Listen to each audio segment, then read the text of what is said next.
અપેક્ષા રાખીએ છીએ। ગાંધીનગરમાં ગિફ્ટ સિટીમાં દારૂ મળવા મુદ્દે કોંગ્રેસ પ્રવક્તાના પ્રહાર। ભાજપ સરકારે નિંદનીય નિર્ણય કર્યો છે। હોટેલ અને રેસ્ટોરન્ટમાં દારૂની પરમિટ આપવામાં આવી છે। દારૂબંધી નશા નિવારણ ખાતામાં બદલવાનો સંકેત છે। આ પૂજ્ય મહાત્મા ગાંધી અને સરદારની ભૂમિ છે। નશાની છૂટથી વિદેશી કંપનીઓ આવશે તે વાત ખોટી છે।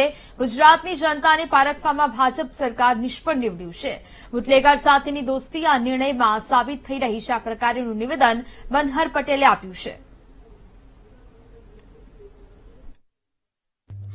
આ સરકારે આજે એક તકલગી નિર્ણય લીધો, નિંદનીય નિર્ણય લીધો અને વાઇન એન્ડ ડાઇન ફેસિલિટીના નામે ગિફ્ટ સિટીની અંદર જે હોટેલો છે, જે રેસ્ટોરાં છે, જે ક્લબો છે, એમાં લિકરની છૂટછાટ, દારૂની છૂટછાટ આપવા માટે જે ઓફિસો ત્યાં કામ કરે છે એના કર્મચારી અધિકારીઓને છૂટછાટ આપવા માટે જે નશાબંધી ખાતાના જે કાયદાઓમાં ફેરફાર કરવાનો એક સંકેત આપ્યો।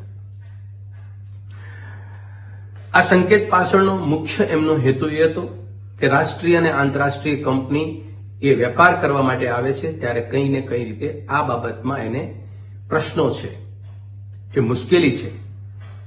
ગુજરાતની સરકારને સભાન અવસ્થામાં અમે કહેવા માંગીએ છીએ, આ પૂજ્ય મહાત્મા ગાંધી અને સરદારની ભૂમિ છે।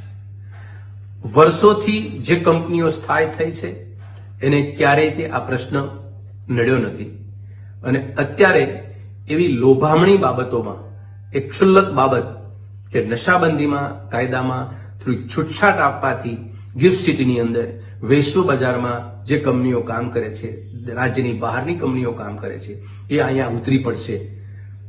આ વાત એક શેખસલીના સપના સેવા બરાબર છે। ગુજરાતી અને ગુજરાતની ભૂમિ એ ક્યારેય સ્વીકારશે નહીં।